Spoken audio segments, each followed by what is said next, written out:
બનાસકાંઠાની જે ભાજપમાં ટિકિટ મેળવવા માટે પક્ષના સાંસદની સામે પક્ષના સાંસદે જ દાવેદારી કરી છે। સાંસદ હરિભાઈની બેઠક પરથી ટિકિટ મેળવવા પાટણના સાંસદ લીલાધરભાઈએ દાવેદારી કરી છે। સાથે જ પૂર્વ ધારાસભ્ય શંકર ચૌધરી અને કેશવજી ચૌહાણ સહિત 31 લોકો આગળ આવ્યા છે। લોકસભાની ચૂંટણી જેમ જેમ નજીક આવી રહી છે, દાવેદારોનો પણ રાફડો ફાટી રહ્યો છે। બનાસકાંઠામાં પણ 31 દાવેદારો હાલ ભાજપની ટિકિટ માટે દાવેદારી કરી રહ્યા છે। સાંસદની સામે સાંસદે જ દાવેદારી કરી છે। કોઈ પણ ઉમેદવાર આશાવાદી જ હોય છે।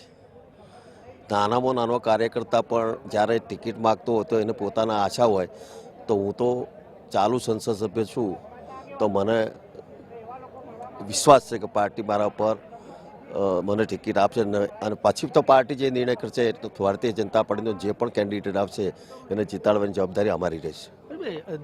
તમે આટલું કામ કર્યું છે, વિકાસ કર્યું છે, છતાં દિલ્હીની દોડ માટે અનેક નેતાઓ શક્તિ પ્રદર્શનો શરૂ કર્યા છે, તો શું કારણ હોઈ શકે એમને શક્તિ પ્રદર્શનો કરવાની? હરિભાઈ ચાલુ સાંસદ છે, અનેક કામો કરેલા છે અને કહી શકાય કે મોદીની નજીકના ગણાય છે। ભારતીય જનતા પાર્ટી એ કાર્યકર્તાની પાર્ટી છે અને ભારતીય જનતા પાર્ટીનો દરેક કાર્યકર્તા સક્ષમ છે અને ભારતીય જનતા પાર્ટીની જે પરંપરા છે એમાં નાનામાં નાનો કાર્યકર્તા પણ ઉમેદવારી નોંધાવી શકે છે અને ઉમેદવારી નોંધાયા પછી પાર્ટી પાર્લામેન્ટરી બોર્ડ ગુજરાત અને દિલ્હી જે નિર્ણય કરશે એ દરેક કાર્યકર્તા માન્ય હોય છે। એટલે કોઈ પણ માણસ ઉમેદવારી નોંધાવે એનો કોઈ એવું મત લેવાની જરૂર નથી